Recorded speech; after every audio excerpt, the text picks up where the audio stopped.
So he puts this in the sense of, you know, these comic strips. I don't know if you've seen things like, you know, Batman and all that, where, you know, like they go to hit and you see pow, and then you kind of have these lines there. So kind of seeing, you know, displaying the governmental behavior in a comical type of way. So again, this is very, you know, in contrast to the Japanese occupation, this is really, you know, kind of crazy that he's able to do this right after martial law here. So again, very interesting. This kind of takes us, and the reason why I do this, kind of line it up this way, to just an example that comes from the sunflower movement. And I know I'm jumping us basically 25 years ahead after that, but and maybe you've seen this before, or maybe even seen images that are reminiscent of what's depicted here. But again, this is one of those artists that occupied the Legislative Yuan during that time period 2 years ago, one of many artists, and he actually did some screen printing and created art from within, and then sort of disseminated it. So this is, again, very interesting. What do you recognize about it, at least just in looking at this? Anything you recognize about it? The Taiwanese flag is upside down. Okay, yeah, the Taiwanese flag is upside down. That's great. Yeah, good observation. Okay, so Taiwanese flag upside down here. Good. Yeah, what else? There's a nickname for President Ma. Oh, here. No, yeah. no, sorry, left. Macaron. No, left. The black word. Oh, okay. Oh, I see. I'm sorry. Yeah, sure. Okay, yeah. I thought you meant Manzhou is these are him with the antlers on it. Maybe you saw some of those pictures. Yeah, they actually call that like that. Yeah, exactly. So these are actually depictions of what was going on there, and like you're saying, you know, even all these other types of things, these banners and all of this was actually what was depicted on the inside. Of course, there weren't sunflowers, you know, through the aisles or anything like that, but this is very, very much probably this representation of the individuals that were kind of raising hope for Taiwan, and standing up for their rights and, you know, the issues with the trade agreement that were going on at the time. So what is, you know, very interesting is, so this is a, you know, a photo from that, and so you can see very much, obviously not an upside down flag here, but this is the inside of that legislative unit there, with of course, you know, Sun Yat-sen and the other banners that were a part of that display. So taking that very clearly and you know, using that as you know, an example of what was going on and the kind of bright hope, hopefully, that you know, could be the future here. Now, what's very interesting and what I think brings it back home, certainly for a group like yours, the Taiwanese American Student Association, is that, you know, following this in May, they're in New York, in Brooklyn, they did this art exhibit on, you know, by different Taiwanese artists, or just photographs of that, as well as that artist coming in and working on a number of different prints and things like that.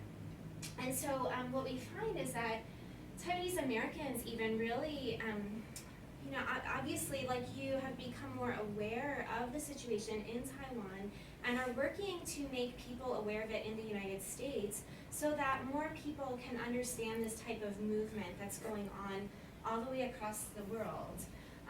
So again, just to kind of demonstrate that, you know, there are different types of political art, of course. There are those time periods where you can't say much, but you can do so in a very sort of private manner, like Sun Yat-sen did. There are more direct ways of stating it, and then I think we're getting to the point where, you know, it can be quite direct in terms of, you know, some of these governmental opinions about the government that are very clear. I mean, the president's head with these, you know, antlers on him, things like that.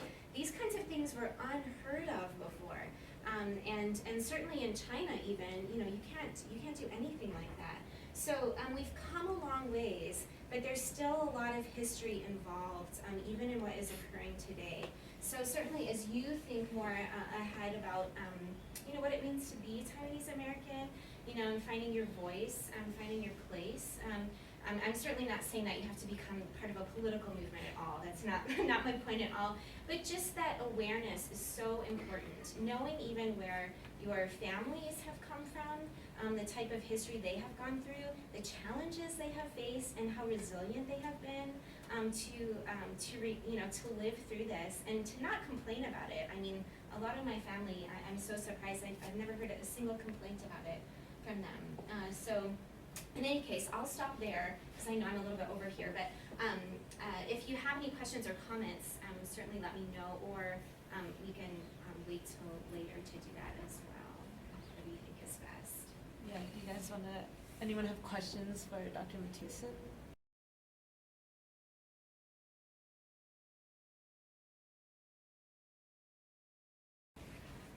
Not entirely, but to a certain extent. They had a harder time with the Aboriginals in Taiwan, harder time.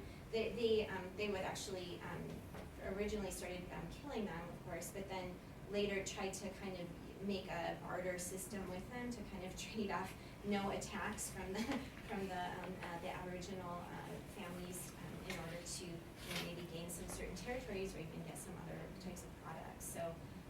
So it's very interesting, yeah. And you can still go there and see the fort. I mean, one thing, and this of course is not necessarily a scholarly translation of what occurred or anything, but I'm always amazed at how, and I personally think because of that kind of colonialism over and over and over again, that the Taiwanese have been, again, this is a generalization and perhaps a stereotype, that they've been very welcoming to outsiders in a way that you don't see in other countries.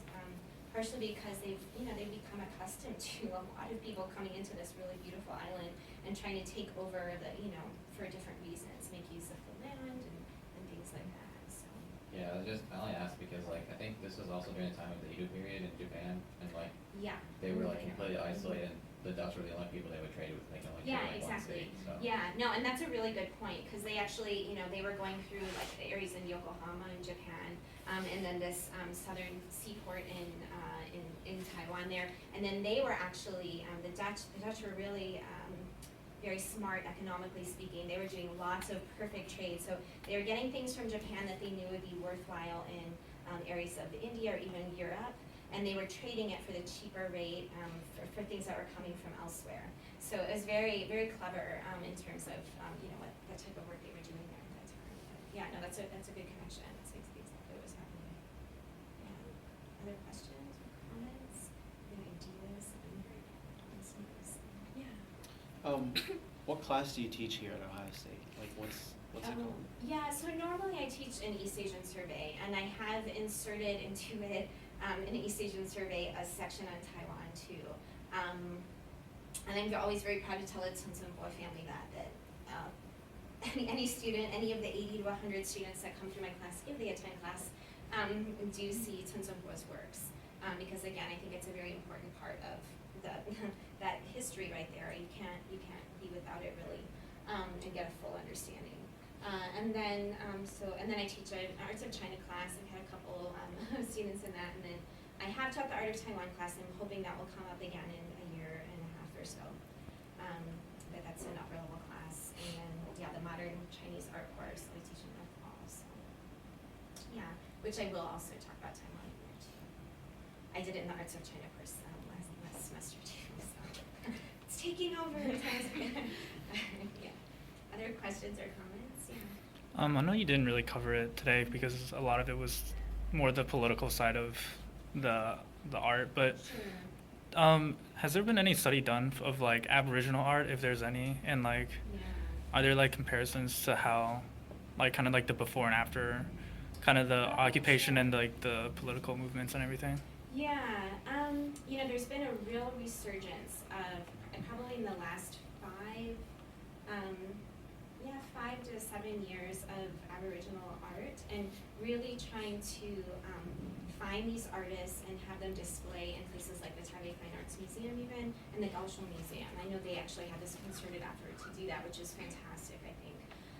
And you do see some of these works that are kind of like this mix of contemporary but native traditions as well. And so that's been really interesting. very, I guess really unfortunately, and this is part of my lifelong project maybe, is that there isn't a lot in English. There's a lot in Chinese that's coming out of Taiwan, but not very much, research done in English, unfortunately. Just a couple of books that I use for the Art of Taiwan class, but that's about it. Yeah. I was just gonna comment, but I just did think it's really cool that you lived in the Japanese style house. Oh, Cause like yeah. my grandparents, my grandpa worked for the government back in Taiwan a long time ago. He was like one of the president's right hand man or something. Really? Okay. So I lived in sure. this like Japanese style, really old house. Sure. It's really old, but anything like yeah. that. Yeah, but I just think I can resonate with you on that. 'Cause I It's lived in it. really, I mean, it's awesome because you can look at these buildings Yeah. and see the history. Yeah. It's real. When I was at Suda, I took this class on the architecture in Taipei, and besides things like Kongliao, the Confucius Temple, and those types of more traditional things. We also just went and looked at the Japanese architecture and and they bring in a lot of these Western styles because that's what was popularized in Japan at the time too. Yeah. So you go around Taipei and you'll see, like the typical Taiwanese concrete buildings, everywhere, those skyscrapers. And then you'll see these remnants of these sort of European style or Japanese style from a long time ago. Of course, you'll see those old gates, the north, south, east, west gates in Taipei too. But and so it is, they're keys to history and keys to what, your family maybe has gone through. So that's really cool. That's cool. Yeah. Yeah, I definitely appreciated it. It was hard to get used to like the bathroom situation because it's sort of again old style, but at the same time, I'm so glad I got to live there. Other comments or questions? Those are really great. It's nice to hear from you. There's not as huge a Taiwanese community in Ohio, but actually, there are still a lot of things going on. So I'm glad you have this group here on campus. I think it's really important, and you can share and learn a lot from each other. So great. Well, thank you so much. I really